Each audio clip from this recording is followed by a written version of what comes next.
Hi friends, எல்லோரும் எப்படி இருக்கீங்க? போன வாரம் பேனசானிக் ஹோம் தேட்டர் ஒன்று வாங்கணும் 250 கொடுத்து.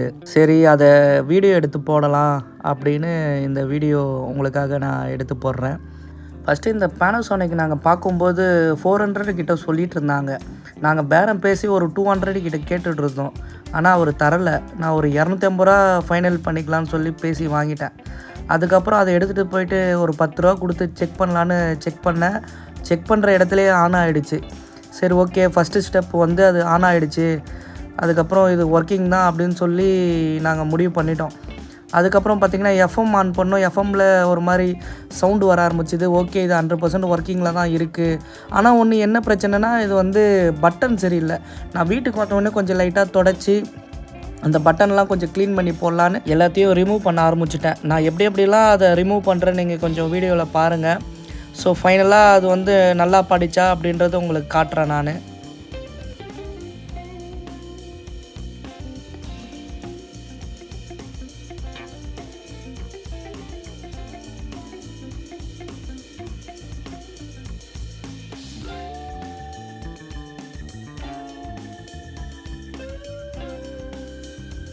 ஃபஸ்ட்டு நம்ம பாக்ஸை ஓப்பன் பண்ணும்போது எல்லா ஒயரும் வந்து ஷார்ட்டாக தான் கொடுத்துருப்பாங்க. நம்ம எடுத்து வரலன்றதுக்காக அதை நம்ம வலிக்கக்கூடாது.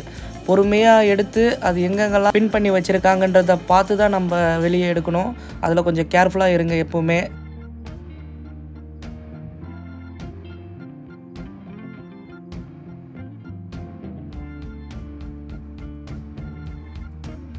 அதுக்கப்புறம் ஓப்பன் பண்ணிங்கன்னா எங்கெங்கெல்லாம் ஷார்ட் ஆகிருக்கு, இல்லை ஒயர் கட் ஆகிருக்கா, இல்லை எதனா ப்ராப்ளம் இருக்கா ஃபஸ்ட்டு அனலைஸ் பண்ணிவிடுங்க. அனலைஸ் பண்ணிவிட்டு சரி, ஓகே, எல்லாம் கொஞ்சம் கிளியராக இருந்துச்சுன்னா எந்தெந்த ஒரு எங்கே இருக்குதுன்னு ஒரு ஃபோட்டோ எடுத்து வச்சுட்டு அதுக்கப்புறம் அதை ரிமூவ் பண்ணுங்கள். ஏன்னா நான் ஒன்ஸ் அந்த மாதிரி தான் பண்ணுவேன். ஸோ ஃபஸ்ட்டு நான் என்ன பண்ணேன்னா எஃப்எம்மோட ஆண்டனாவை ரிமூவ் பண்ணிட்டேன். ரிமூவ் பண்ணிவிட்டு அதுக்கப்புறம் பவருக்கு போகிற கேபிள் எல்லாம் ஒன்று ஒன்றா ரிமூவ் பண்ண ஆரம்பிச்சிட்டேன். ரிமூவ் பண்ண ஆரம்பித்த உடனே அடுத்தது உள்ளே வேறு எதனா ஃபால்ட் இருக்கான்னு நான் எல்லாமே கொஞ்சம் செக் பண்ண ஆரம்பிச்சிட்டேன். அதே மாதிரி நீங்கள் பாருங்கள்.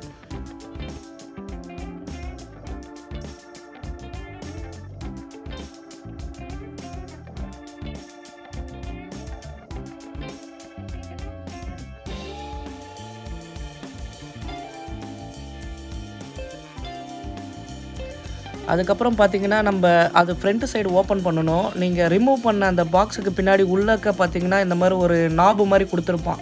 அதை நல்லா கொஞ்சம் ஸ்க்ரூ ட்ரைவர் வச்சு நல்லா கொஞ்சம் ப்ரெஸ் பண்ணிங்கன்னா அது வந்து அந்த ஃப்ரண்ட்டில் இருக்கிற கேபினட் வந்து ஓப்பன் ஆகிடும். ஸோ அப்படி தான் ரிமூவ் பண்ணணும் ஒன்று ஒன்றா. நம்ம எடுத்தோடனே கொஞ்சம் வலிக்கிற மாதிரி இது பண்ணிங்கன்னா அந்த பிளாஸ்டிக்லாம் உடைய ஆரம்பிச்சிடும். ஸோ ரிமூவ் பண்ணும்போது ஃபஸ்ட்டு பின்னாடி அந்த ஸ்க்ரூலாம் ரிமூவ் பண்ணிவிட்டு அந்த பாக்ஸை ஓப்பன் பண்ணிவிட்டு அதுக்கப்புறம் உள்ளே இருக்கிற அந்த பிளாஸ்டிக்கை வந்து ஒரு ஸ்க்ரூ ட்ரைவர் வச்சு குத்துனிங்கன்னா இந்த மாதிரி வந்துடும். ஸோ எல்லாமே ஈஸியாகவே நம்ம ரிமூவ் பண்ண ஆரம்பிச்சிடலாம். ஒரு ஹோம் தேட்டர் கழட்டுறதை பொறுத்த வரைக்கும் அங்கங்கே பேஸ்டிங் நிறையவே போட்டு வச்சுருப்பாங்க. ஸோ ஏர் லீக் ஆகாத இருக்கிறதுக்கு நீங்கள் அதெல்லாம் கொஞ்சம் பார்த்து தான் பொறுமையாக அவுக்கணும்.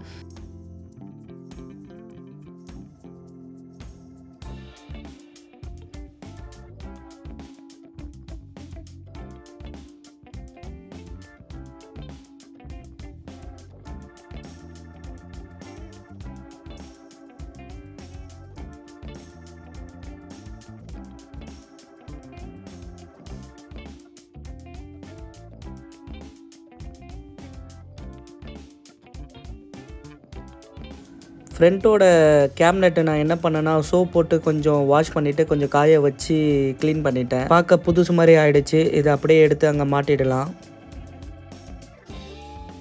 அதுக்கப்புறம் பார்த்திங்கன்னா இந்த பட்டன்ஸ் இருக்கிற இடம் தான் நம்மளுக்கு ஒர்க் ஆகலை. அதை மெயினாக நம்ம பார்க்கணும். ஸோ அதனால் 2 ஸ்க்ரூ இருக்கும். அதை பொறுமையாக ரிமூவ் பண்ண ஆரம்பிக்கணும்.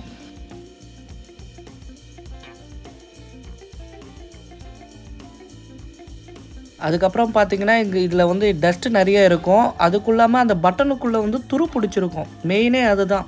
துரு பிடிக்கிறத நம்ம எடுத்தே ஆகணும்.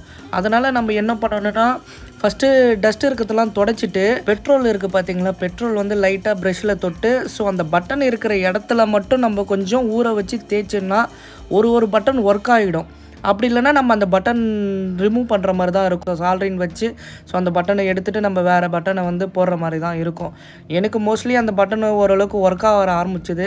நான் வந்து அந்த பெட்ரோல் போட்டு துடைக்கிறத எடுக்க முடியல. ஏன்னா நான் கீழே போய் வண்டியிலேருந்து பிடிச்சி தான் அதை நான் வந்து போட்டேன். ஸோ அதை என்னால் வீடியோ எடுக்க முடியல. ஸோ இந்த மாதிரி ட்ரை பண்ணிங்கன்னா பட்டன் ஒர்க் ஆகிறதுக்கு வாய்ப்பு இருக்குது. ஸோ இல்லைனா ஐபி கூட நம்ம யூஸ் பண்ணலாம். ஐபி வந்து ஜென்ரலாக மொபைல் கடைலாம் விற்பாங்க. அந்த ஐபி போட்டு கூட கொஞ்சம் நேரம் இது பண்ணி நம்ம போட்டோன்னா அது ஒர்க் ஆக ஆரம்பிச்சிடும். அதுக்கப்புறம் எப்படி இருந்ததோ அதே மாதிரி அந்த கேபினெட்லாம் மாட்டிட்டு பின்னாடி எந்தெந்த லைன்லாம் கரெக்டாக இருந்துச்சோ அதெல்லாம் நம்ம பின் பண்ண ஆரம்பிச்சிட்டோம். ஸோ எல்லாத்தையும் போட்டுட்டு ஃபைனலாக செக் பண்ணி பார்ப்போம் எப்படி இருக்குன்னு.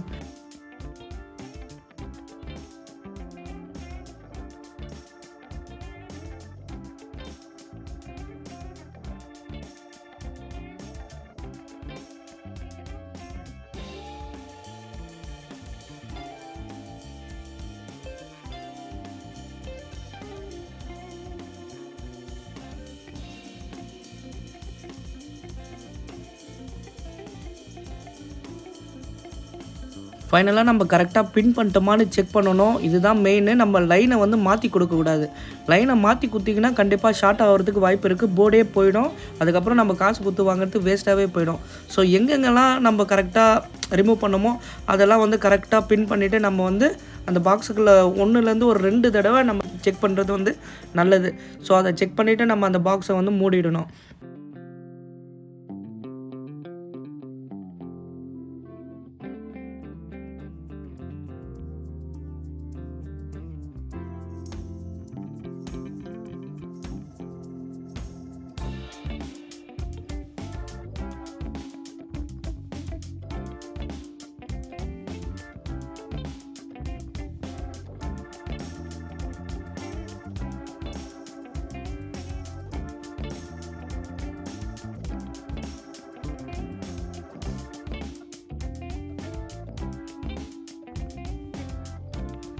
ஒன்ஸ் எல்லாத்தையும் போட்டுட்டு நான் ஆன் பண்ணி பார்த்தேன்.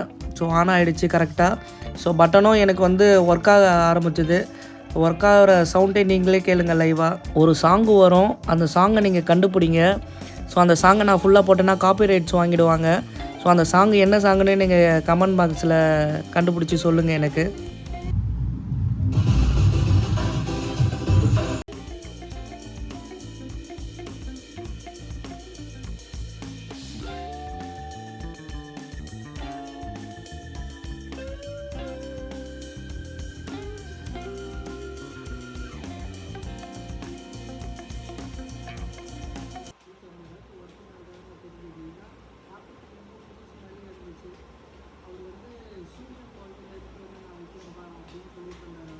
குவாலிட்டிலாம் எடுத்து செக் பண்ணி தான் பார்த்துக்கிட்டே இருந்தேன். குவாலிட்டி வைஸ் குறை இல்லாமல் தான் இருக்குது. 150க்கு ஒர்த்தான்னு கேட்டிங்கன்னா கண்டிப்பாக இது 150க்கு ஒர்த்து தான். இது ஷாப் லொக்கேஷன் பார்த்திங்கன்னா நம்ம பல்லாவரம் பிரிட்ஜுக்கு கீழே ரைட் ஹேண்ட் சைடு இருக்குது. ஸோ இன்றைக்கி யாராவது அந்த சைடு இருந்தீங்கன்னா கண்டிப்பாக போய் பாருங்கள்.